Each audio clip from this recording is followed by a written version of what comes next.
سلام، اليوم جيت معاكم وجبت لكم سلطة اللي تقدروا تشبحوا بها الطابلة تاعكم.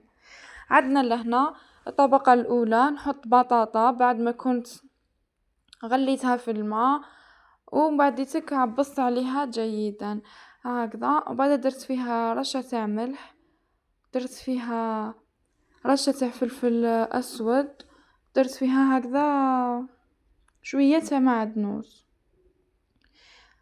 كيما راكم تشوفون. نحطها فوق البابي فيلم تاعنا ونديرها على شكل مربع.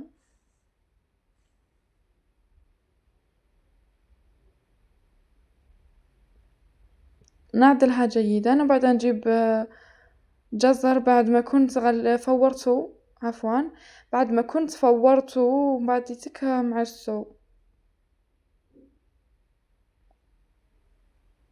نحطو كطبقة ثانية فوق البطاطا تاعنا.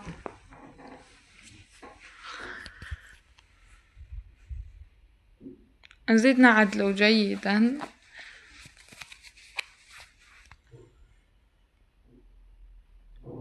من بعد نحط لفوقو مغرفة تاع مايونيز كطبقة ثالثة.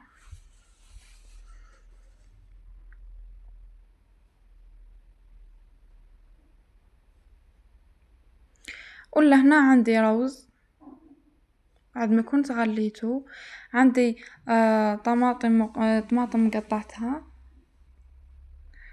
عندي ديروا حسب الكمية اللي تحتاجون نتوما،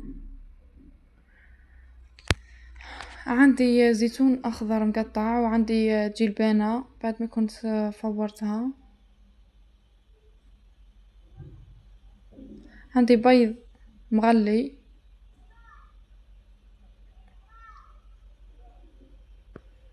عندي علبة تاع طون بعد ما كنت صفيتها من الزيت،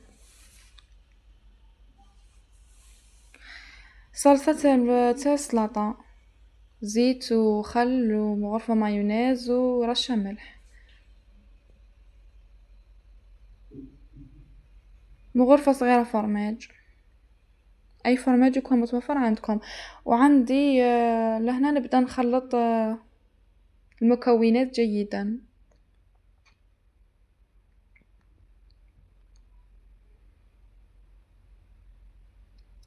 بعدين نديرها فوق البطاطا تاعنا كطبقة أخيرة، نفرغها فوق البطاطا تاعنا،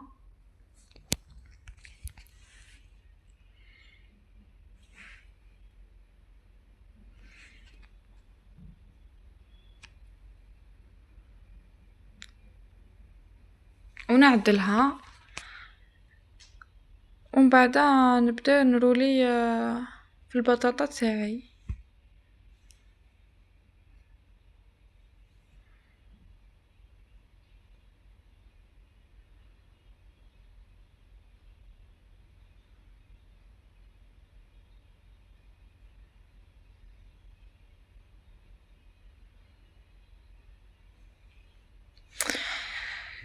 هكذا كيما راكم تشوفوا، نبدا نرولي فيها بالعقل. اسهل سلطة تقدري ديريها.